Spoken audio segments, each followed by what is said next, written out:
Eu sempre me impressiono quando paro para pensar em Deus, pois eu não conheço ninguém como Ele que jamais perdeu uma batalha.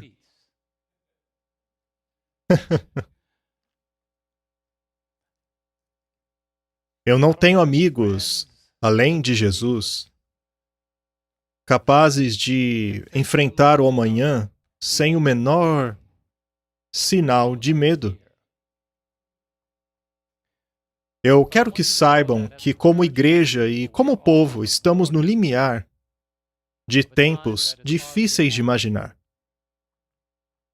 É por isso que este tema é tão oportuno para nós hoje. Alguns de vocês já sabem do que eu vou falar, então peço paciência. Mas outros ainda não sabem e se perguntam por que este título? Acontece que vivemos em um tempo em que a mídia influencia muito o nosso pensamento. Deus deseja que tenhamos entendimento. E ao estudarmos a palavra de Deus, um pregador inspirado pelo Espírito Santo é capaz de encontrar lições em qualquer coisa. Hoje, portanto, eu gostaria de estar calibrado para comunicar a vocês a mensagem de Deus. E, para tal, vamos curvar nossas frontes para encarar um tópico bem desafiador, chamado a Guerra do Amanhã. Oremos. Querido Pai que estás nos céus, o privilégio pode caber a nós, mas a obra é tua. Pai, jamais permita que tomemos a glória que cabe a ti. E enquanto o Senhor usa a minha voz para transmitir essa mensagem que me ajudaste a elaborar, eu oro para que as pessoas compreendam como ela se aplica na vida delas, que ela lhes faça sentido, que proveja a nutrição espiritual que todos precisamos para estarmos prontos para a guerra do amanhã. Envie os teus santos anjos para nos proteger e envie o Espírito Santo para nos tornar alertas. Em nome de Jesus. Amém. Eu gostaria de começar essa mensagem com um texto que está lá em Deuteronômio. Deuteronômio, capítulo 20, versos 1 a 4. Podem seguir pelas suas Bíblias, mas também estará na tela. Deuteronômio 20, versos 1 a 4. Traz a mensagem de Deus através de seu fiel profeta Moisés. Essa antiga mensagem tem uma aplicação bastante moderna. Quando forem à guerra contra os seus inimigos, e virem cavalos e carros e um exército maior do que o seu, não tenham medo, pois o Senhor, o seu Deus, está com vocês, aquele que os tirou do Egito. E quando chegar a hora da batalha, o sacerdote virá à frente e falará ao povo, e dirá a eles assim: Ouça, ó Israel, isso é bem importante. Hoje vocês estão prestes a lutar contra os seus inimigos. Leiamos de novo. Hoje vocês estão prestes a lutar contra os seus inimigos. Não desanimem. Não tenham medo. Não fiquem apavorados, nem aterrorizados por causa deles. Graças a Deus. Pois o Senhor, o seu Deus, os acompanhará e lutará por vocês contra os seus inimigos. Será que a igreja pode dizer amém? Que palavra poderosa! Se você já passou por batalhas na vida, você precisa ler esse verso. Seja lá qual for a natureza da batalha, Deus está dizendo: Eu irei com você.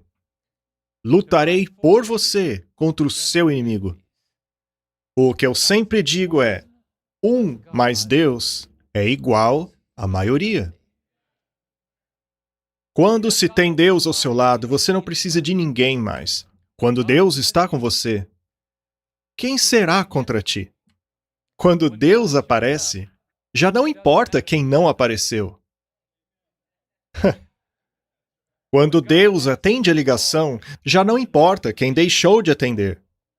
Quando Deus está no campo de batalha, Ele é tudo o que você precisa. Aquele que está conosco é maior do que aquele que está contra nós. Aquele que está conosco é maior do que os que estão contra nós. Vamos ao título agora. Através da mídia, de filmes, música, qualquer forma de comunicação, muito frequentemente, cenários imaginários são criados nas mentes dos ouvintes. E uma vez que a semente foi semeada, ela germinará, mais cedo ou mais tarde. E os senhores da mídia têm a fantástica habilidade de plantar um pensamento na mente da sociedade, ao qual alguém se apegará e o porá em prática mais cedo ou mais tarde. Um evento que seja semelhante àquilo que foi visto no filme.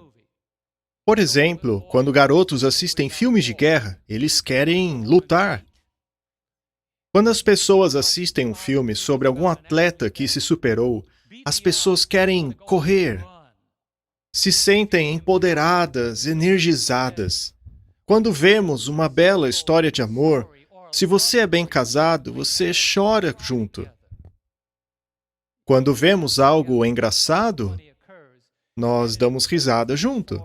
E aquilo te pressiona a, mais tarde, ao ver algo relacionado com aquilo que você viu ou ouviu, te faz agir daquela maneira, já que aquilo acabou causando uma grande impressão em sua mente.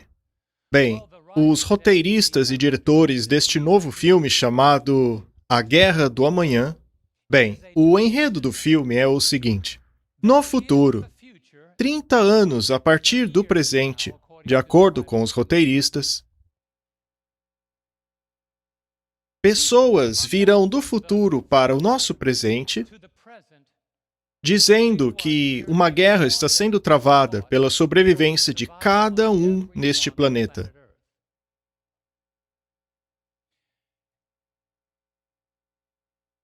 E o futuro do mundo dependerá do resultado daquela guerra. Portanto, precisamos que todos vocês, homens, mulheres, velhos, se alistem nessa guerra, porque se a perdermos, em 30 anos o mundo deixará de existir. Mas há um detalhe interessante sobre esse filme. Esta guerra não é travada entre uma nação e a outra. Os escritores desta dramatização sugerem que alienígenas têm estado aqui em nosso planeta por um período desconhecido. E nós precisamos fazer todo o possível para eliminar esses invasores daqui. Até agora, parece um enredo como qualquer outro. Porém, o que chamou a minha atenção a respeito desses alienígenas é o fato de que eles são guardadores do sábado. Se pudermos eliminar essa raça de sabatistas do planeta, o mundo sobreviverá. Eles são chamados de White Spikes, ou espinhos brancos.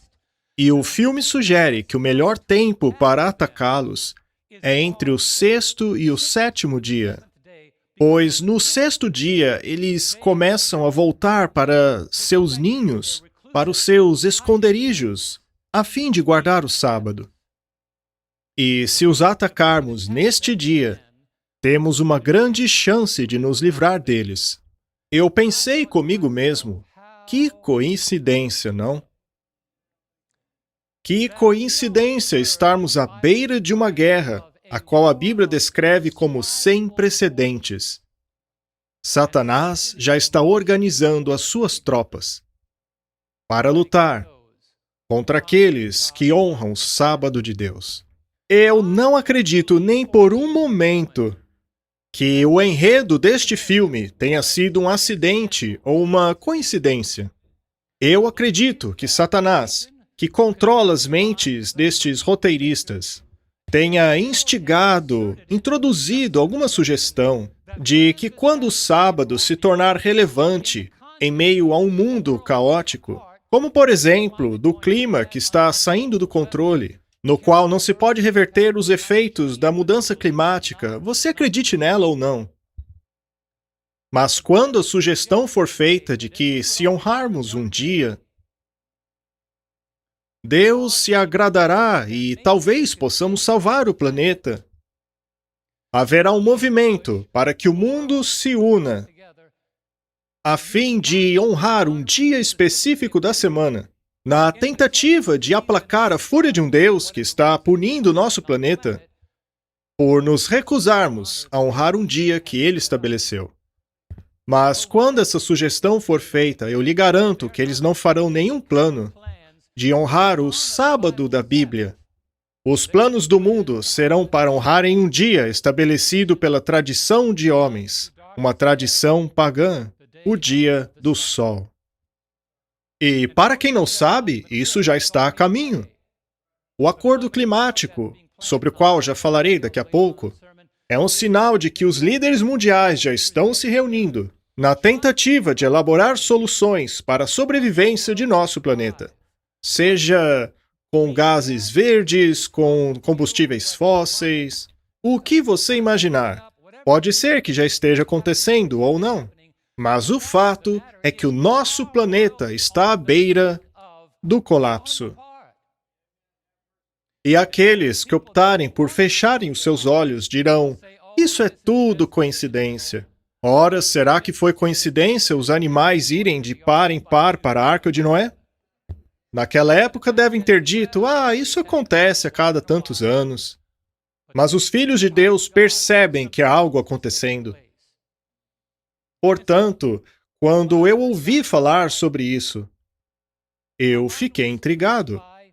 Alguns membros da igreja me mandaram esse link, e eu não sou fã de links, ok? Mas decidi dar uma olhada porque o título, A Guerra do Amanhã, parecia ser bem instigante. E quando comecei a assistir e entendi sobre o que era o filme, eu pensei: o diabo está plantando ideias nas mentes dos homens. Há séculos, há pessoas que guardam sábado e que se recusam a deixar de guardá-lo. Na Idade Média, tentaram extingui-los, mas não conseguiram. Criaram-se forças na tentativa de aniquilá-los, mas não conseguiram.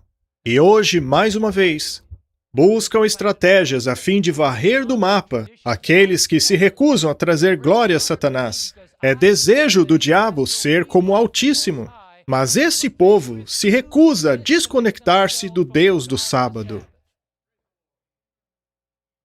O diabo e o mundo marcharão contra eles.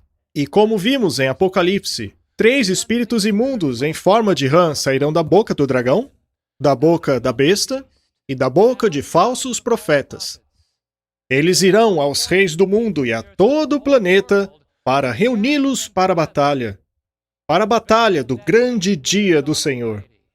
E se você pensa que não faremos parte do decreto de morte, você está dormindo.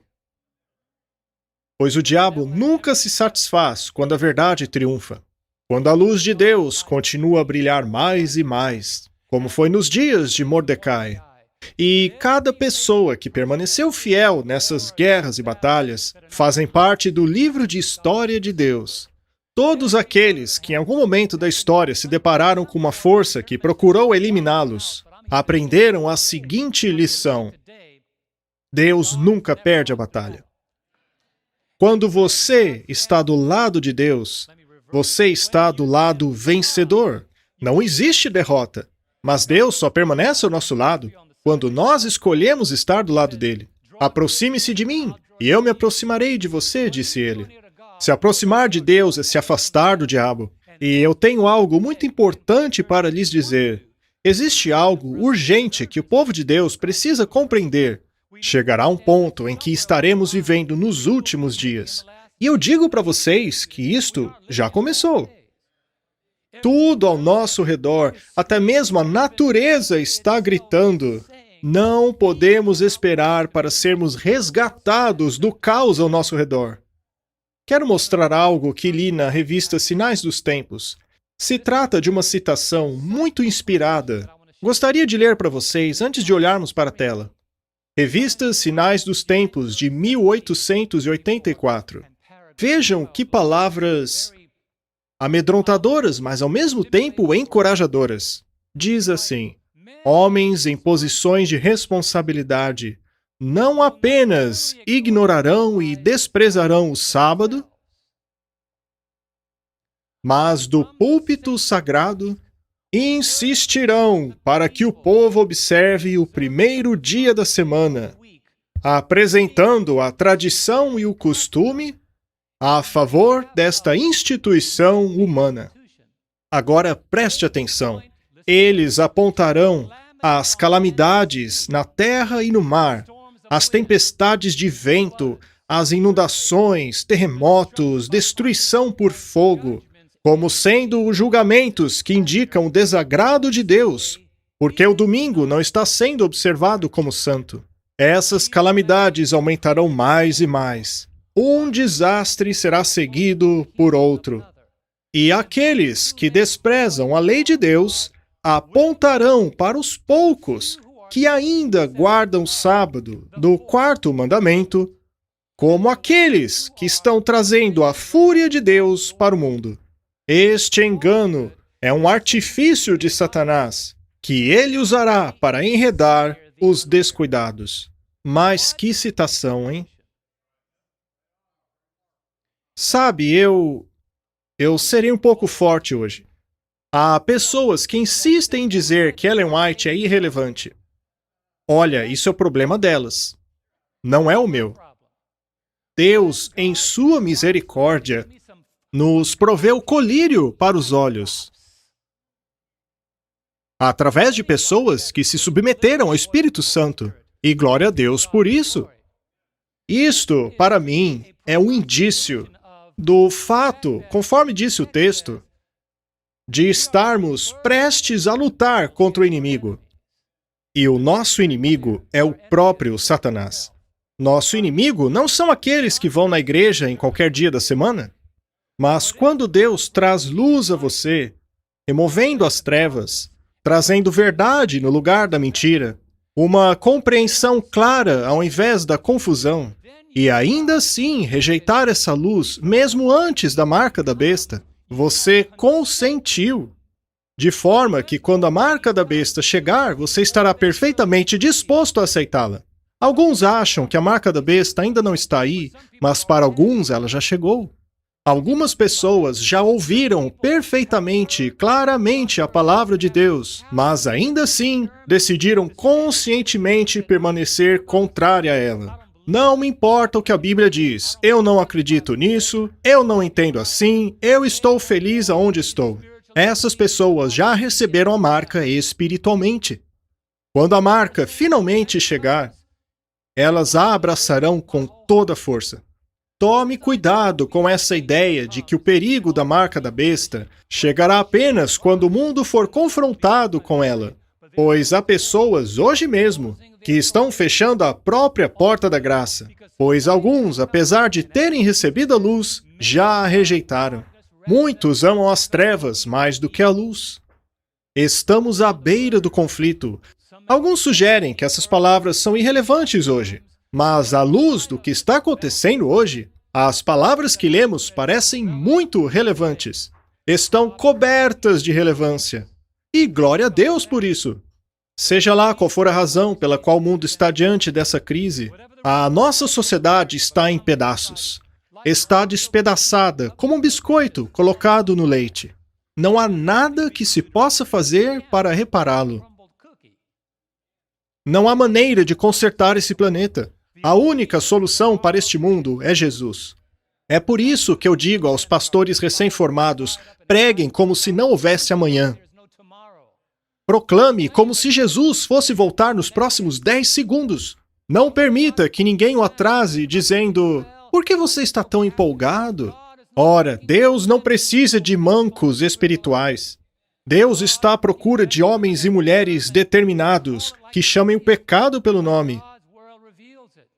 A palavra de Deus é segura. Nós podemos confiar nele. Esta semana eu conversei com algumas pessoas que me ligaram. O pastor John Stanton me ligou. E eu e ele e sua esposa conversamos a respeito do mundo estar caindo aos pedaços. Um outro amigo meu, Greg May, a quem conheço há mais de 40 anos, quando eu ainda cantava no Heritage Singers, ele me ligou ontem à noite e, com uma voz de urgência, ele disse: John, eu acredito que Jesus poderia voltar em 2 semanas.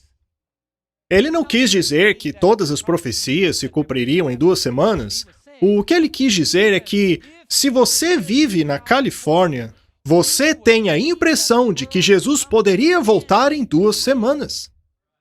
O que você quer dizer? Eu perguntei. E eu vou mostrar para vocês o que ele me contou. Direi a vocês o que o pastor John Stanton me disse.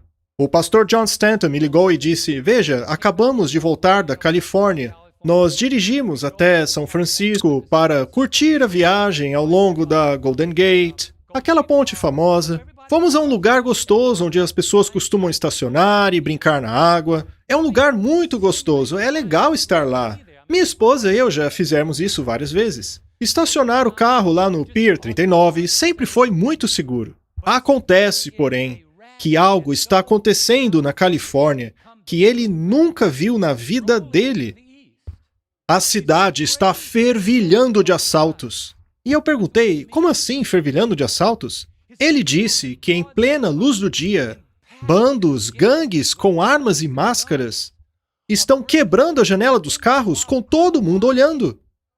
Fazem um arrastão, pegam o que querem e ninguém pode pará-los. Nem mesmo a polícia. A polícia não pode mais indiciar esses crimes. Há vários vídeos de pessoas quebrando carros em plena luz do dia. E eles quebraram o vidro do carro do pastor. Minha esposa ficou horrorizada. Eles arrombaram o carro do John.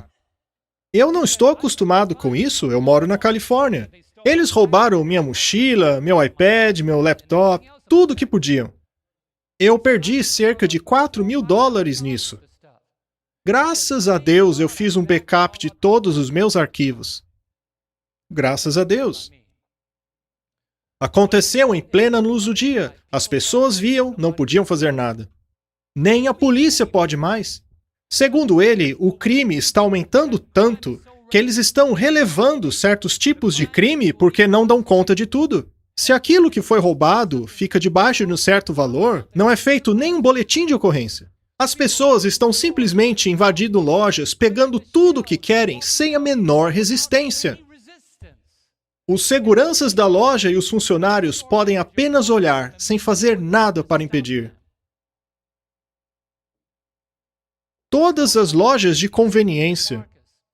Lá na região de São Francisco, as pessoas entram nessas lojas, esvaziam as prateleiras e saem caminhando, sem nenhum medo de serem paradas. O crime está crescendo. O pastor John disse que as ruas de São Francisco... Ele me disse que as ruas de São Francisco não são mais as mesmas. Se você for lá, disse ele, jamais, mas jamais baixe a guarda. Tudo pode acontecer a qualquer momento. As pessoas estão chegando ao ponto de contratarem seguranças só para vigiarem os seus carros dentro das garagens. Aquelas pessoas que têm carros mais caros contratam seguranças armados para vigiar seus carros enquanto vão à compra. Você alguma vez imaginou que chegaríamos a esse ponto? Nós estamos aqui vivendo na bolha desta cidadezinha pequena, pensando que o resto do mundo está como aqui. Mas hoje eu quero abrir os seus olhos. Quero mostrar a vocês uma imagem desta loja de varejo. Esta loja é em São Francisco. À direita, você vê o segurança e à esquerda, a gerente da loja. Agora, veja lá no fundo. Consegue ver um homem com um grande saco preto de lixo? Bem, ele está colocando o que ele quer lá dentro. Ele então pega sua bicicleta e passa pelo segurança como se nada pudesse acontecer a ele. As farmácias estão contratando guardas armados para protegê-las contra isso. Pessoas armadas com escopeta, porque estão com medo de que os traficantes entrem em suas lojas e peguem o que quiserem. Saiu a notícia de que uma grande rede de varejo está fechando as suas lojas na região de São Francisco por causa disso. Mas não para por aí.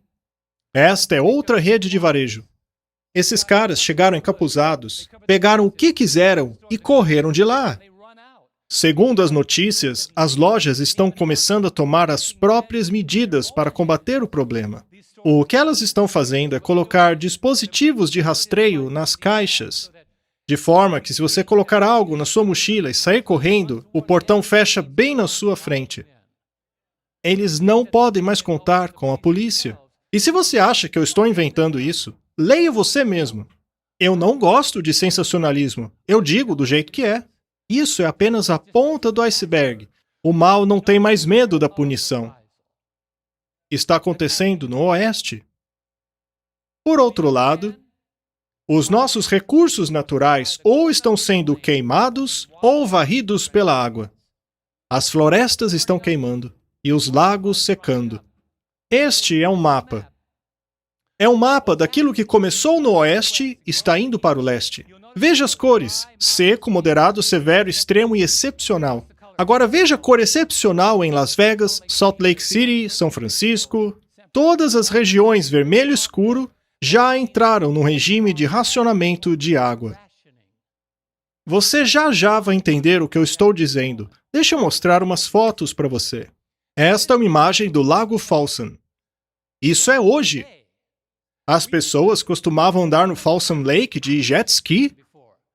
Vocês estão vendo aquele negócio lá embaixo? Aquilo é onde atracavam os barcos. Mas não restou água para atracar um barco. Está tudo seco, tudo seco. A água está secando num ritmo que alguns já estão sugerindo trocar o nome de Lago Folsom para Deserto Folsom. A água está secando em um ritmo alarmante. Vamos adiante. Esta foto é do reservatório da Califórnia. A capacidade do reservatório está em 17%. Você sabe o que aconteceria se a água fosse reduzida a 17% em nossa área? Bem, na Califórnia estão multando as pessoas por regarem o jardim. Isto não é lá no Arizona, onde estão acostumados a não ter tanta água. O grande problema é que se a água continuar baixando assim, cidades na região sul da Califórnia, veja, já estão racionando água nesse estado. E muitas pessoas já estão sendo multadas por regarem o seu jardim. Mas, por outro lado, há relatos de muitos crimes de água estarem acontecendo. Ladrões estão chegando com caminhões-pipa durante a noite, roubando água do local sem serem observados e levando embora a água para sua própria sobrevivência. Veja, portanto, que estamos lutando com coisas simples como água. Mas não é só isso. Vamos adiante. Esta imagem é do Lago Orville. Este lago também é na Califórnia. Está vendo a ponte? Está vendo o lago que costumava ficar debaixo dela? Bem, é como está hoje. É isso que está ocorrendo na Califórnia. E você sabia que, segundo os climatologistas, a previsão é de que a costa oeste tenha mais 2 anos de seca pela frente. E isso que vocês estão vendo aconteceu apenas entre 2020 e 2021. Mas tem mais. Este é um lago em Utah. Eles estão em uma grande crise. Você está vendo aquela linha marrom lá no meio da imagem? A água costumava ficar lá. Bem, veja o nível em que ela está agora. O guarda florestal está apenas observando o que aconteceu. E houve uma forte chuva recentemente lá. Mas sabe o que aconteceu?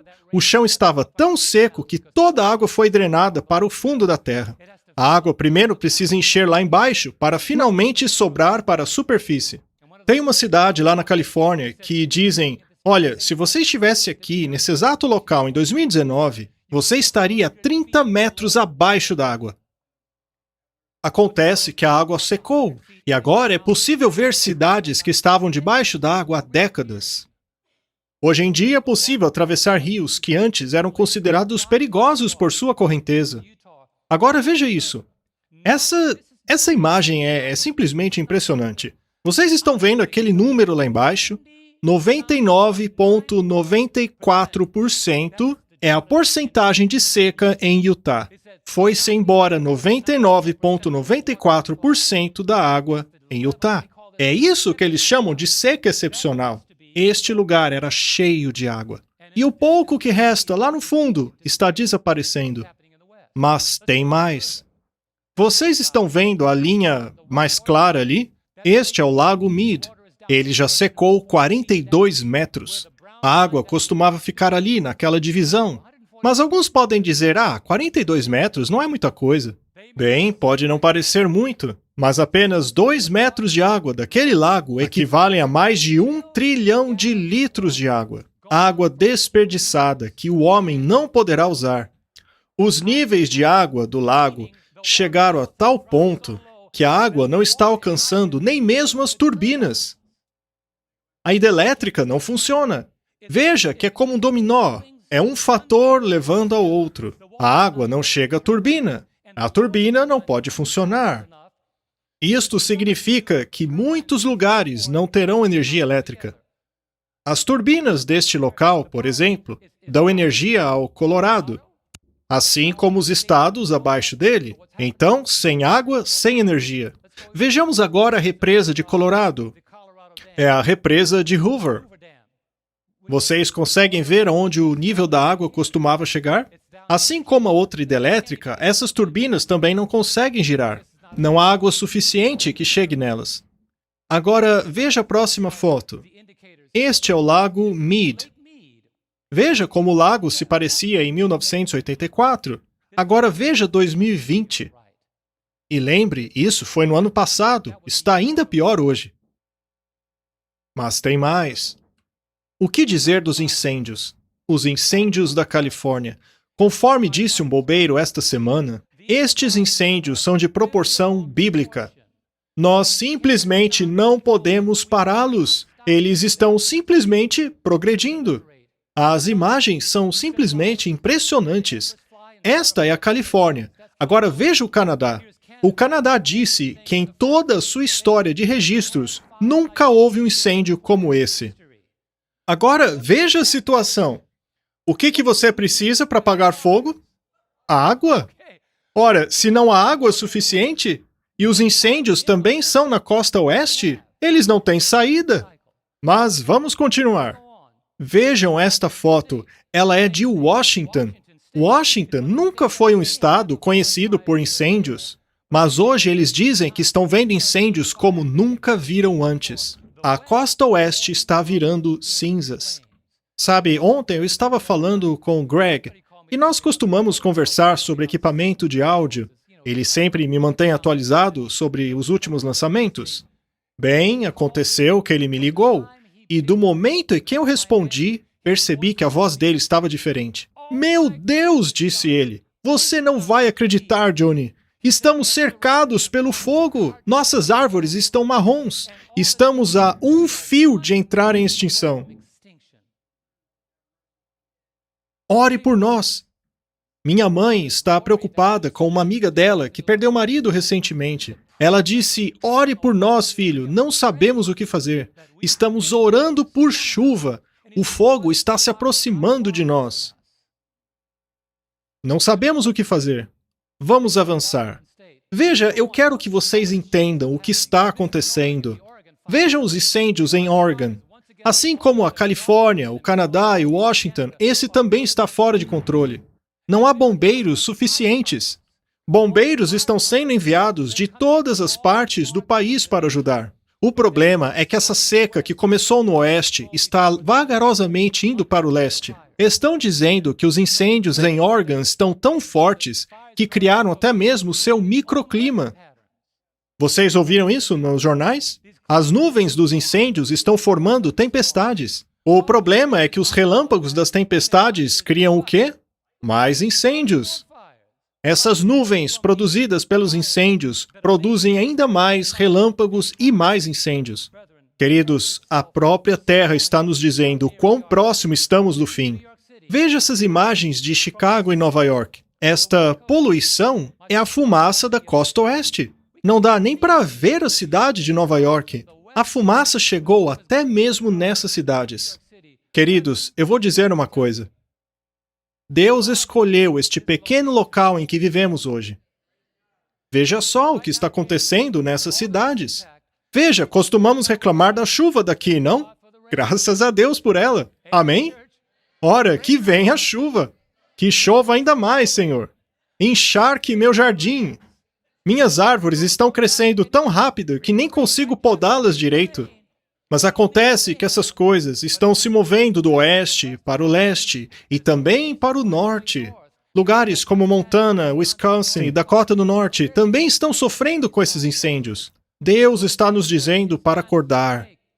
E o que dizer das enchentes da Europa? Dilúvios na Europa.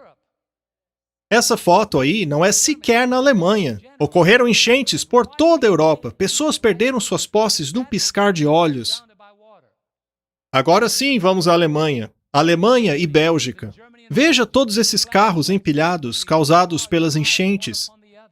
E vocês sabem por que houve tanto estrago assim? É porque, segundo os alemães, esse tipo de enchente nunca aconteceu antes. Em 24 horas, choveu o equivalente a um ano. Mas, alguns acham que isso é só coincidência. Mais fotos da enchente na Alemanha. Cidades inteiras devastadas. Esta foto é do resultado do estrago, não é nem da enchente em si. As pessoas estão coletando tudo aquilo que podem recuperar nos escombros. Milhares perderam suas posses. Mais de 1.000 pessoas possivelmente foram mortas por causa disso. Todos foram pegos despreparados. Nunca viram isso antes. Já esta foto é na China. 60 centímetros de chuva em 24 horas. E veja, não estou falando de 5 anos atrás, estou falando das últimas 2 semanas. 60 centímetros em 24 horas. A chuva foi tão rápida que as pessoas ficaram presas nos metrôs. Mantiveram as portas fechadas por medo da água entrar e afogar os passageiros. Esse é o metrô da China. 71 rios desta província na China chegaram a transbordar por causa das chuvas torrenciais. É uma coisa indescritível. E eu decidi parar por aqui, porque eu não queria sobrecarregar vocês com isso tudo.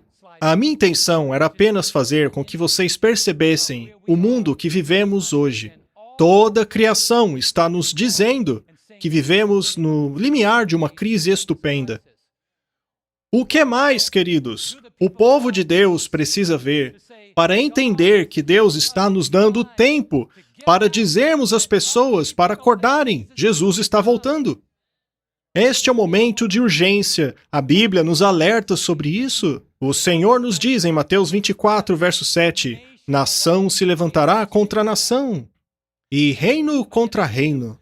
Haverá fomes, pestilências, terremotos em vários lugares. O que dizer então, amigos, sobre o Covid-19?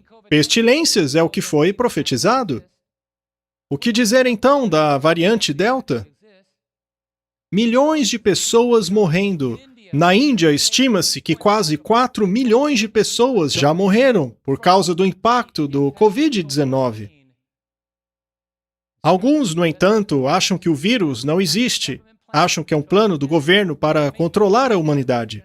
Bem, mas pode mesmo chegar nessa situação. Já estão sugerindo na Califórnia que quem não se vacinar não poderá mais ter a sua carteira de motorista renovada. O que está vindo por aí é muito maior do que o que você imagina. Algo que era apenas uma crise de saúde está se tornando em uma ferramenta de manipulação. Estamos prestes a perder nossa liberdade de escolha. É seu direito escolher tomar a vacina ou não. Nunca deveríamos ser impactados de maneira a perdermos nossa liberdade. É o que está acontecendo na América, a terra da liberdade. Será mesmo? Costumava ser assim. O diabo está tentando estrangular a humanidade. Vamos avançar. Veja só esta imagem, por exemplo. Este é um terreno reservado para cremações. É um dos muitos lá na Índia. Simplesmente não há lugar para enterrar as pessoas. Então eles simplesmente as queimam. Isso acontece em vários lugares da Índia. Segundo o governo, quase 4 milhões de pessoas já morreram. Alguns dizem que não é por causa do Covid, mas a questão é que os hospitais estão tão lotados que, seja qual for a razão da morte, não resta opção senão cremá-los ao ar livre. Veja só tudo isso. A Bíblia diz que esse tipo de coisa aconteceria cada vez mais. Mas a minha mensagem hoje é que o clima do planeta não surpreende Deus. O clima do planeta não é surpresa para Deus, mas é um despertador para a humanidade. O tempo está acabando. Aqueles que estudam as profecias e conhecem a Bíblia sabem o que está acontecendo. Deus está nos dizendo que estamos à beira da eternidade. Veja o que o apóstolo Paulo diz em sua Bíblia. Abra em 1 Tessalonicenses 5, 1 a 3. Veja o que ele diz para aqueles que estão estudando suas Bíblias. 1 Tessalonicenses 5, 1 a 3. Irmãos, quanto aos tempos e épocas, não precisamos escrever-lhes. Viu só? Não há necessidade de escrever a eles. O que mais Deus poderia dizer aos adventistas? Saber das coisas não é nada mais que a nossa obrigação. Pessoas já me disseram, eu nunca soube disso em toda a minha vida e você já sabia? Deus nos terá por responsáveis se não dissermos às pessoas aquilo que sabemos. Do contrário, as pessoas não poderão escapar. Essa semana eu perguntei a um pastor amigo meu se ele não sabia dessas coisas. E ele me respondeu que uma das razões pelas quais não se escuta esse evangelho em todas as igrejas é porque não o conhecemos. É somente porque não o conhecemos. E ele foi embora daqui com um monte de lições debaixo do braço. Eu vou para casa e vou devorar tudo isso, disse ele. Tudo que você me der eu vou ler, disse ele. E sabe, desde que eu e minha esposa o conhecemos, nós mudamos muitas coisas em nossa vida, inclusive nossa dieta. E ele disse em tom de brincadeira, a culpa é sua por eu ter mudado tanto a minha vida. Graças a Deus. Amém? Quando a mudança é das trevas para a luz, do erro para a verdade. Precisamos amar as pessoas, mostrar que nos preocupamos com elas, mas nunca hesite em lhes mostrar a verdade.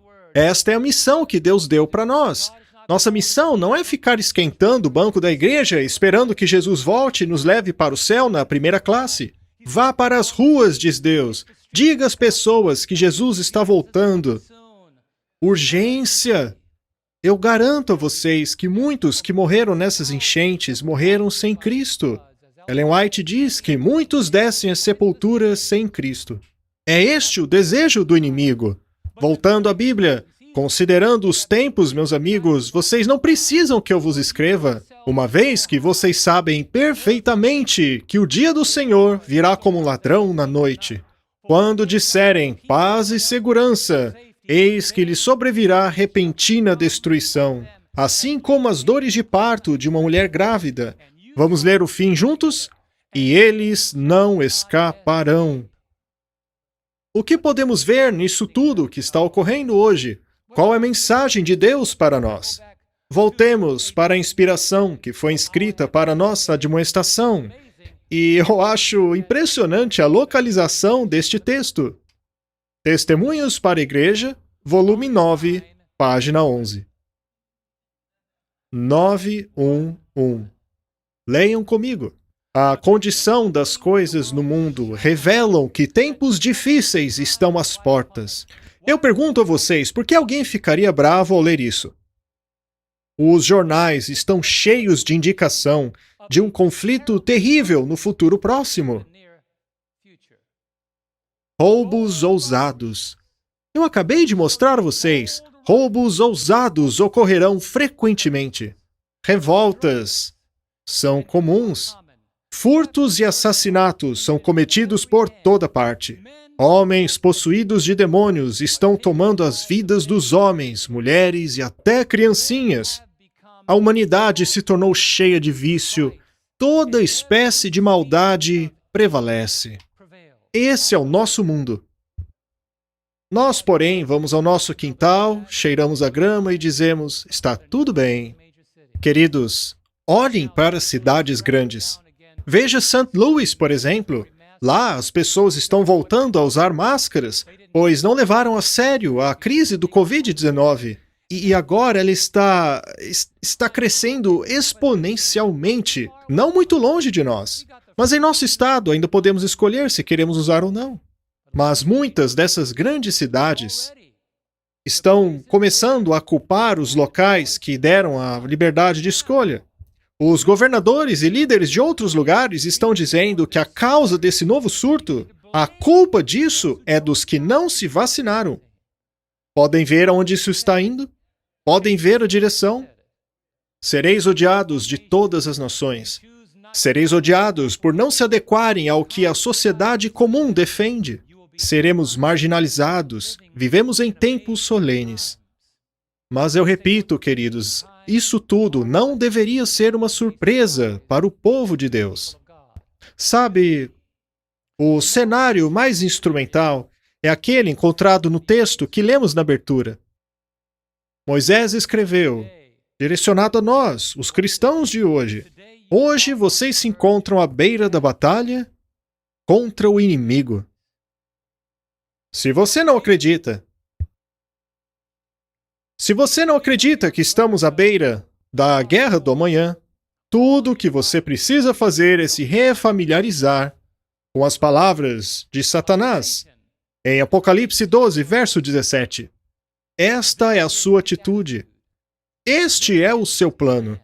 Apocalipse 12, verso 7, diz assim, e o dragão enfureceu-se com a mulher, e saiu para fazer guerra com os descendentes da semente dela, os que guardam os mandamentos de Deus e têm o testemunho de Jesus.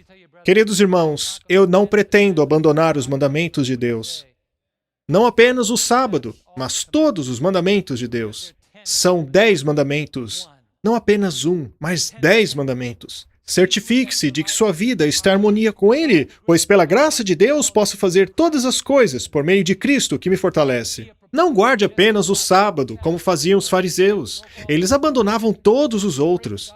Ore ao Espírito de Deus para que Ele trabalhe a obediência em você. Uma obediência originada pelo amor de Cristo. Amor a Deus e amor à verdade. Quando isto acontecer, você será um servo preparado para a guerra do amanhã. Conforme caminhamos para o final do sermão, eu gostaria de destacar um caráter na Bíblia. O caráter de um homem chamado Josué. Abra lá em Josué capítulo 11. Sabe, Josué se deparou com um cenário semelhante. Eu considero um dos meus heróis bíblicos. Eu realmente não posso esperar para encontrá-lo. Também quero encontrar Pedro, porque Pedro e eu temos tantas coisas em comum. Tanto eu como Pedro gostamos de falar muito.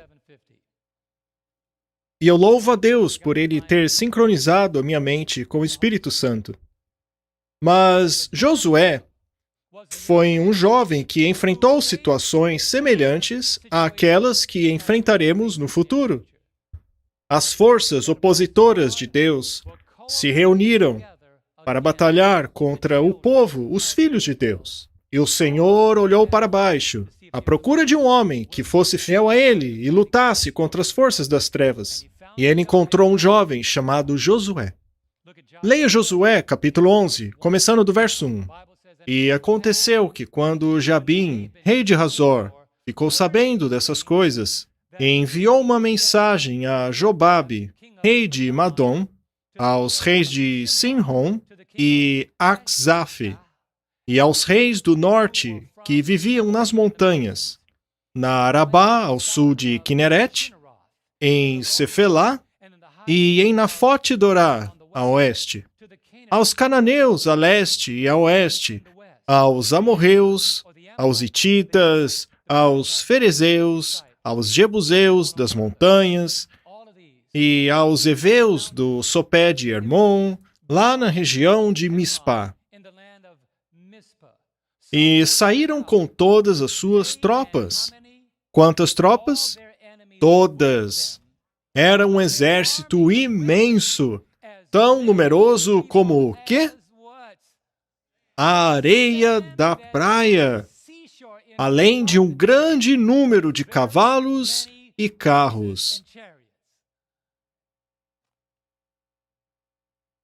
E Deus disse a Josué: é um monte de gente.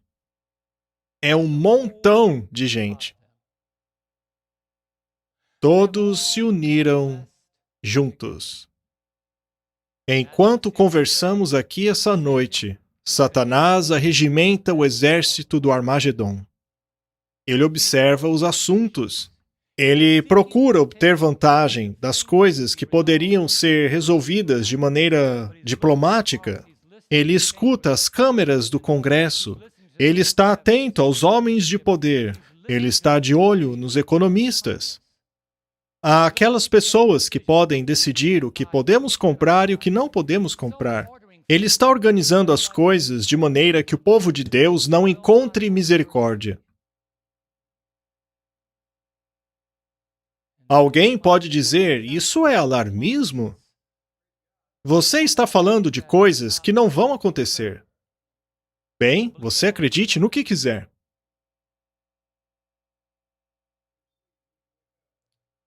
Como disse o meu amigo aqui, você está dormindo e precisa acordar. Mas a pergunta que faço a vocês é, o que foi que Jabim escutou? Veja, para que todos esses exércitos se unissem, Jabim, que foi quem deu o primeiro passo dessa união, por que ele decidiu reunir tantos exércitos num lugar só? Por que ele teve a preocupação de unir tantas tropas para lutar contra Israel? Por que tanta gente? A Bíblia diz, e aconteceu que quando Jabim, rei de Hazor, soube disso. Mas o que foi que ele soube? O que foi que os inimigos ouviram que os fez decidir reunir tantos exércitos para lutar contra um grupo pequeno como Israel? Leia Josué, capítulo 10, verso 40. Lá diz exatamente o que eles escutaram. Diz aqui que Josué conquistou quanta terra? Toda a terra, incluindo a Serra Central, o Negueb, o Cefelá e as vertentes, e derrotou todos os seus reis, sem deixar sobrevivente algum. Ele exterminou tudo que respirava, conforme o Senhor, o Deus de Israel, tinha ordenado. Ok, vamos devagar aqui, sem pressa. O que Jabim ouviu é que todos aqueles que se colocaram no caminho do povo de Deus não tiveram chance, pois Deus estava ao lado do seu povo. Ele ouviu que Josué não era um exército de um homem só. Josué tinha o próprio céu ao seu lado. Sabe de uma coisa, amigos? Quando o céu está ao seu lado, você pode ter certeza que o inimigo procurará derrotá-lo. É por isso que no futuro ele trará todas essas forças juntas. Ele reunirá o mundo inteiro, porque ele já enfrentou Jesus no céu, só que ele perdeu. Ele o enfrentou aqui na terra e perdeu de novo. Ele enfrentou Jesus na cruz e perdeu de novo, graças a Deus. Tudo que ele conseguiu fazer a Jesus foi ferir o seu lado e o calcanhar. Ha! Ele disse a Satanás, eu vou derrubar você. Ele foi manifestado para destruir as obras do diabo, para destruir o próprio diabo. Jesus veio para libertar aqueles que estavam sob a escravidão do inimigo. Por isso eu não tenho medo. O medo não está no meu vocabulário. Eu entro em prédios onde estão pessoas importantes, em que é exigido agendamento prévio, mas eu digo, meu Deus é maior do que isso. Amém? Eu estou aqui em nome de Deus. Eu tenho uma mensagem muito importante para dar para a pessoa tal. Ok, Senhor, pode entrar. Deus pode derrubar qualquer tipo de muro. E falando sobre planos, pode ter certeza que o diabo fará planos para nos derrubar. Eu disse a vocês há algum tempo atrás, sempre que houver oportunidade, haverá oposição. Mas onde há oposição, também há a onipotência de Deus, amém? Se quisermos estar prontos para a guerra do amanhã, devemos lembrar que Deus deu a vitória a Josué e Ele nos dará a vitória também. O mundo pode estar em chamas e ficando sem água, mas no reino do céu não existe crise. Não existe. Ouçam, Deus deu a vitória a Josué. E veja a promessa dele para nós. Deus deu a vitória a Josué, mas veja o que ele prometeu para nós. Romanos 8, verso 37. Romanos 8, 37. Mas em todas essas coisas somos mais do que vencedores. Com Cristo somos mais que vencedores. Por meio daquele que nos amou. Eu não quero ser apenas um vencedor. Em Jesus eu quero ser mais do que um vencedor. Você pode vencer qualquer dificuldade. Em Cristo somos mais que vencedores porque Ele nos amou. Josué não temia os inimigos temiam Josué. Sabe, às vezes os adventistas têm medo de incomodar as pessoas. Mas não se pode ser um adventista sem incomodar pessoas. Mas me entendam, não estou falando de ofender pessoas. Mas a Bíblia diz em Apocalipse 22 que os covardes e os incrédulos terão a sua parte no lago de fogo. Isto é, os que têm medo de dizer a verdade. Quando contamos a verdade amavelmente, ao envolvermos a verdade no amor de Cristo, não é necessário pedir desculpas, pois o Senhor tomará aquela semente de amor, de compaixão, e o colocará em um coração que não sabia da verdade. Queridos, não podemos ver as pessoas de outras denominações como inimigos. Devemos pensar neles como os nossos irmãos e irmãs em Cristo. Eles amam a Jesus como você, talvez até mais que você. Muitos vivem com aquilo que têm e se dedicam àquilo com todo o coração. Aquele amigo pastor me disse, eu conheci Deus por toda a vida, mas eu o louvo por ter me trazido a este ponto de conhecer essa maravilhosa verdade. Por isso, não veja as pessoas de outras denominações como inimigos. Elas não são um inimigo. Nossa luta não é contra carne e sangue. Nós lutamos contra as forças das trevas. Nunca foi a intenção de Deus punir os humanos com fogo. O lago de fogo foi idealizado para Satanás e seus anjos. Se pararmos lá, será apenas por nossa escolha. Eu falo com as pessoas em qualquer lugar que vou. Talvez você não seja esse tipo de pessoa, mas se você tiver uma conta no Facebook, você pode fazer alguma coisa. Se você tem Instagram, pare de postar fotos suas. Coloque alguns links úteis ali. Poste coisas que revelem Jesus.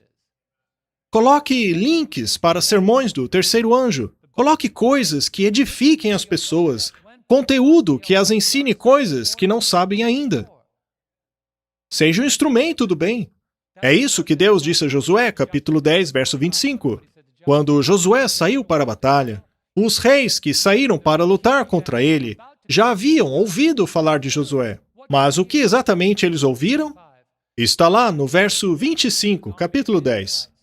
Não tenha medo. Não desanimem. Sejam fortes, de boa coragem. Boa coragem, pois assim fará o Senhor a todos os seus inimigos contra os quais vocês lutam. E eu vou ser honesto com vocês. Eu não gosto de baixas. Eu quero almas para o reino. Mas se você ficar no caminho de uma alma para o reino, você será uma baixa. Não existe terceira categoria. Ou você está com Deus, ou está contra Ele. Ou você ajunta com Ele, ou separa. Não há meio termo. É por isso que, ao vermos as condições do mundo, não deveríamos ter medo, pois o Senhor nos alertou que tudo isso é um sinal da vinda de Jesus. Marcos 13, 29. Quando virem essas coisas acontecerem, saiba que está próximo, às portas. Há algumas crianças, ao esperarem pelo Natal, ouviam seus pais dizerem, o Natal já está às portas. Eu sempre me irritei com isso quando criança, pois eu queria achar essa porta. Alguém passou por isso? O Natal já está às portas. E eu perguntava, qual delas? Meus queridos, a volta de Jesus está às portas. O mundo sabe disso. A natureza sabe. Toda a criação geme, aguardando para passar por uma renovação total. Deus porá um fim a todos os sistemas humanos para implementar o seu sistema. E essa angústia no mundo revela o quão próximo a volta de Jesus está. Veja o que diz o livro de Lucas. Lucas 21, 25. Estas são palavras proféticas, palavras certas. Ele diz, Lucas 21, 25 a 26. E haverá sinais no sol, na lua, nas estrelas. E o que haverá na terra, amigos? Angústia nas nações. E perplexidade, com o bramido do mar e agitação das ondas. E o que mais?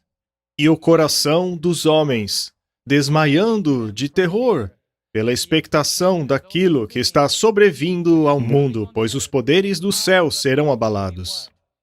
Até os poderes do céu serão abalados. Enquanto o mundo está em caos, os poderes das trevas estão se organizando. Mas o que fez Josué quando ficou sabendo que os poderes das trevas estavam se consolidando? Josué 11, verso 5. A Bíblia diz, e todos esses reis se uniram e acamparam junto às águas de Merom para lutar contra Israel. Queridos, eu estou muito curioso para saber qual será o resultado daquele encontro em novembro. Haverá um encontro climático em novembro. Ele deverá ocorrer na Escócia, também nos Estados Unidos e em outros lugares. Esse encontro climático sugerirá, e eu vou citar a afirmação daqui a pouco, mas os líderes estão dizendo que o Papa Francisco tem a obrigação moral de persuadir o mundo. Dizem que precisamos nos unir e fazer alguma coisa. Eles creem que aquilo que eles defendem salvará o planeta. Mas será que ninguém falou para eles que Deus fará uma reforma completa nesse mundo? Eles não precisam consertar nada. Deus consertará tudo. João viu um novo céu e uma nova terra. Eles não precisam consertar nada. Mas o que os está motivando é esse pensamento, que também está em todo o cristianismo, é a ideia de que Jesus voltará para estabelecer um reino aqui na Terra. Mas Jesus já veio. Sabe, nem mesmo alienígenas gostariam de vir para cá. Que alienígena gostaria de ser assaltado em São Francisco? Acontece que eles nem existem. Mas Jesus não voltará para reinar nessa terra corrompida? Ao voltar, Jesus substituirá esse sistema por um reino onde o pecado nunca mais se levantará. O Papa Francisco estará nesse encontro. Vamos ver o que uma agência de notícias disse a respeito dele. Veja só. 15 de maio de 2021. Eles dizem que o Papa Francisco tem autoridade moral para manipular a opinião pública a respeito do aquecimento global e poderá comparecer à Conferência sobre Mudanças Climáticas das Nações Unidas. Você viu isso? Ele tem autoridade moral para manipular a opinião pública. E o artigo continua. Ele diz, o presidente americano John Biden, que é católico, e seu emissário climático John Kerry disseram no sábado, veja uma entrevista recente, uma vez que o Papa Francisco está acima da política e fora do burburinho diário dos conflitos nacionais,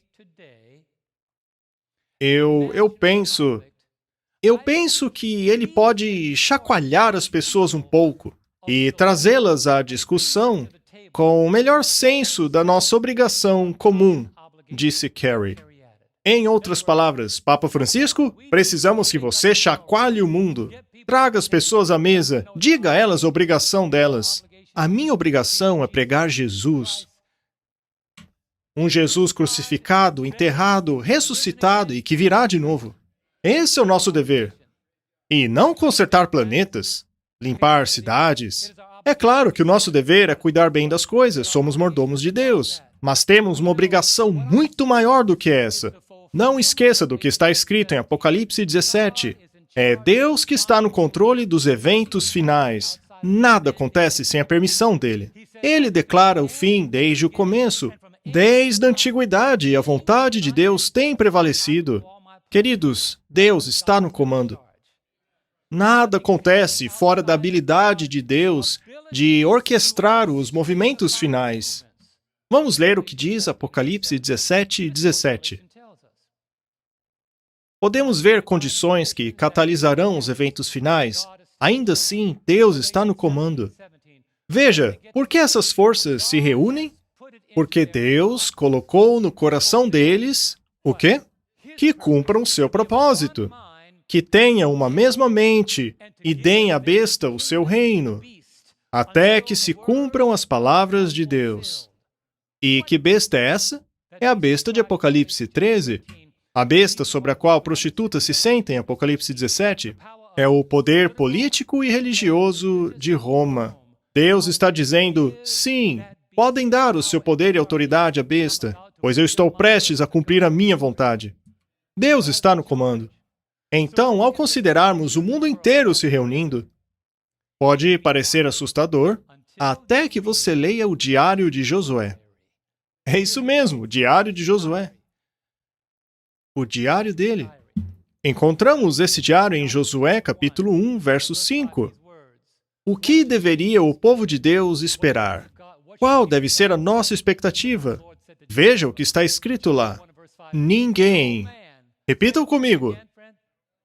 Ninguém terá condições de resisti-lo. Por quanto tempo? Por toda a sua vida. Assim como eu estive com Moisés, assim eu serei contigo. Não te deixarei, não te desampararei. Não é maravilhoso? Deus não nos abandonará. Ele nunca nos deixará. Não tenha medo. Deus vai ainda além, em Josué 11, verso 6. Veja, queridos, o que Deus prometeu fazer. Ele disse, eu estou com você. Então, quando Josué ouve falar da consolidação do inimigo, veja o que Deus diz no verso 6. Não tenha medo deles. Vamos ver por quê. Por quê? De novo, por quê? Amanhã. Quando? Amanhã. Em outras palavras, amigos, quando a guerra do amanhã começar, por volta do tempo em que estamos, o que diz o Senhor? Eu os entregarei todos mortos a Israel. Isso é impressionante. Veja o que ele continua dizendo. Você jarretarás os cavalos deles e queimará os carros no fogo. Nem mesmo os cavalos escaparão. Sabe, às vezes nós nos impressionamos com as armas militares. Eu, por exemplo, gosto muito de ler sobre tecnologia, sobre novas invenções, sobre novos caças, aviões furtivos, porta-aviões, aqueles aviões caríssimos que não são detectados pelo radar. Tem alguém aqui como eu? Será que eu sou o único? Eu gosto muito de tecnologia. Esses aviões são fantásticos. Você só se dá conta da presença dele quando eles já forem embora. Se você não acredita em mim, lembre-se da Guerra do Golfo. Quando souberam que atingiu eles, o avião já tinha ido embora. Eu gosto disso. Esse avião, ele voa na velocidade do som, e esse outro dispositivo faz aquilo, e eu, uau! E eles possuem câmeras fortíssimas que conseguem tirar fotos de um selo a quilômetros de distância. Como se esconder disso? Deus tem um esconderijo pra gente, amigos. Você se impressiona com a tecnologia dos homens? Espere só até ver de Deus. Quando o exército do inimigo veio contra Israel, Deus disse, de quantos anjos precisarei nessa batalha? Acho que um já é muita coisa. Quantos eles têm? 185 mil. Um anjo tá mais do que bom. Anjo, coloca seu sanduíche aí do lado, vai lá um pouquinho, dá um jeito neles. O anjo então desceu e, num piscar de olhos, matou todo mundo. Ele então volta e termina o sanduíche. Deixa eu contar algo para vocês, amigos. O homem pode ter a tecnologia, Mas Deus esconde o seu povo debaixo da sombra do Onipotente. Veja o que ele fez a Josué. Josué 11, versos 7 a 8. Vamos ler só mais um pouquinho. Como é sábado, não tem problema. Então, Josué e todo o seu exército os surpreenderam junto às águas de Merom e os atacaram. Por que junto às águas de Merom? Porque foi lá que o inimigo se reuniu para atacá-los. Mas Josué foi proativo e ele não esperou que viessem sobre ele, mas foi atrás deles. E o Senhor os entregou nas mãos de Israel, que os derrotou e os perseguiu até Sidom. E até onde, queridos? Misrefote Maim, e até o vale de Mispá. E lhes feriram até que não sobrasse nenhum sequer. Não sobrou ninguém.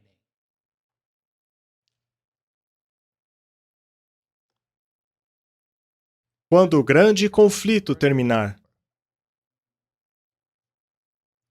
já não haverá mais morte, tristeza, sofrimento, hospitais. Não haverá mais doenças, pragas, Covid, 2022, 23, 24. Não haverá mais crimes, violência, lagos secos, incêndios. Não haverá mais funerais, cidades à beira do colapso, cemitérios. Haverá apenas paz eterna, pois para onde você olhar, norte, sul, leste, oeste, haverá apenas uma cidade criada por Deus. Você poderá procurar por algum ímpio ou perverso, mas não achará nenhum. Você vê, o resultado da guerra do amanhã já está decidido. Salmo 37, versos 9 a 10 diz: Vocês gostariam de abrir comigo nesse trecho? Vamos lá, amigos. Vamos ver qual será o resultado da guerra. O resultado desta guerra entre o bem e o mal está no Salmo 37, versos 9 e 10. Pois os maus serão eliminados, mas os que esperam no Senhor receberão a terra por herança. E quando? Quando herdarão a terra? Por mais um pouco de tempo, e os ímpios não mais existirão. Por mais que você os procure, não serão encontrados em lugar algum. Não mais pecado, não mais sofrimento. Quando acabar a guerra do amanhã, todos os seus exércitos desaparecerão. Deus limpará o campo de batalha, os resultados serão eternos. A angústia jamais se levantará uma segunda vez. Eu gostaria de ler mais uma coisa antes de terminar. Testemunhos para a Igreja. Volume 9, página 11. Os dias em que vivemos são de solene importância. O Espírito de Deus tem vagarosamente, mas certamente, se retirado da terra. Pragas e julgamentos já têm caído sobre os desprezadores da graça de Deus. As calamidades por terra e mar, o estado de inquietação da sociedade, os rumores de guerra são grandes. Eles anunciam a aproximação de eventos da maior magnitude. Os agentes do mal estão combinando as suas forças e se consolidando. Estão se fortalecendo para a última grande crise. Grandes mudanças logo ocorrerão em nosso mundo. E os movimentos finais serão rápidos. O que acontece quando Josué fez o que Deus ordenou que ele fizesse? A batalha foi muito rápida e resultou na glória de Deus. Entenda que a batalha que Josué enfrentou foi uma batalha que Deus enfrentou através dele. Josué 11, versos 9 a 11. E Josué fez com eles o que o Senhor lhe dissera. Ele jarretou os seus cavalos e os seus carros queimou a fogo. Ou seja, todas as forças do inimigo que vieram contra eles não tiveram efeito. O Senhor Deus os restringirá. Ou seja, Deus já retará os tanques de guerra, os aviões, qualquer coisa que procure prejudicar o povo de Deus. As portas do inferno não prevalecerão contra a igreja. Verso 10 agora. Na mesma ocasião, Josué voltou, conquistou Hazor e matou o seu rei à espada. Porque Hazor tinha sido a capital de todos esses reinos. Tinha sido, porque agora não havia mais aqueles reinos. Hazor havia sido a capital daqueles reinos. E a todos os que nela estavam, feriram ao fio da espada. O que seria a espada hoje, irmãos? O fio da espada é a palavra de Deus. E destruindo tudo completamente. Nada restou que respirasse. E Hazor foi queimada com fogo. Um dia Deus purificará esta terra com fogo. A única coisa que restará do mal serão cinzas debaixo de nossos pés. Esse dia chegará. E é por isso, irmãos, que precisamos aproveitar o tempo para nos ocupar. Nos ocupar de levar a mensagem às almas perdidas. Alguns deles amam o Senhor, mas não conhecem a verdade. A hora é agora. Tire a sua espada, afie-a e deixe que a palavra de Deus seja sua arma para atingir os corações, as mentes que estão abertas, pessoas que não estão aguentando mais esse mundo. Querem algo diferente. A hora é agora. Sabe, o primeiro passo para a vitória é criar uma coalizão com seus aliados. E hoje, precisamos criar uma coalizão com Jesus. Um dos salmos diz, Salmo 46, versos 6 e 7, Nações se agitam, reinos se abalam, ele ergue a voz e a terra se derrete. O Senhor dos exércitos está conosco. O Deus de Jacó é a nossa torre segura. Sim, haverá uma guerra do amanhã, mas não seremos nós que daremos a vitória a Deus. Deus é quem dará a vitória a nós. Graças a Deus, que nos dá a vitória através do nosso Senhor Jesus Cristo. Queridos, me permita perguntar, onde você quer ficar? Nos atos finais dos últimos dias. Se você permanecer ao lado daqueles que querem lutar por Deus, se você quiser fazer a sua parte em preparar o mundo, Deus o orientará. O que ele me diz para fazer talvez não seja o que ele diz a você. O que ele diz a você talvez não seja o mesmo para mim.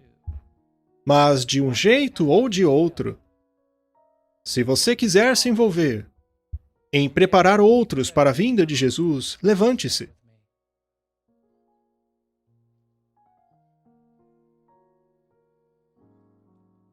Paulo diz, graças a Deus, que nos dá a vitória por meio de Jesus Cristo. 1 Coríntios 15, 57. Haverá uma guerra do amanhã, assim como haverá uma vitória do amanhã. Haverá uma guerra do amanhã, mas haverá a vitória do amanhã. Porque Jesus já ganhou a guerra. Cristo já ganhou a guerra contra a morte e a sepultura. Jesus já derrotou até mesmo a morte. Ele já se libertou daquela tumba que o conteve por 3 dias. E ele agora quer dar a vitória à igreja. Sim, haverá desafios, mas quando se está com Deus, a guerra do amanhã é a guerra de Deus, não é sua. Se você ficar com Ele, a vitória do amanhã não será apenas de Deus, mas também sua. Querido Pai, nós te pedimos. Antes de mais nada, nós te louvamos. Te agradecemos. Ao olharmos o que fizeste por nós, e nos lembramos, se Tu és por nós, quem ou o que será contra nós? Senhor, queremos usar a espada não para cortar pessoas, mas para informá-las e iluminá-las, para cortar o erro e inserir a verdade. Quando usaste essa espada, Senhor, no deserto da tentação, dizendo: está escrito, está escrito, está escrito. Que saibamos o que está escrito, para que quando usarmos toda a armadura de Deus, possamos permanecer de pé, segurando firmemente a nossa arma, a palavra de Deus. A tua espada, Senhor, a tua palavra é uma espada que jamais fica cega. Que possamos estudar a tua palavra, escondê-la em nosso coração, que possamos vivê-la e comunicá-la. E quando começar a batalha, que digamos: estamos aqui para vencer. Que entendamos que a vitória só está garantida ao permanecermos com Jesus. Sim, Senhor, haverá uma guerra amanhã. Mas tu, Senhor, já a ganhaste pela sua preciosa e santa justiça. Nós lhe agradecemos em nome de Jesus. E o povo de Deus diz: Amém.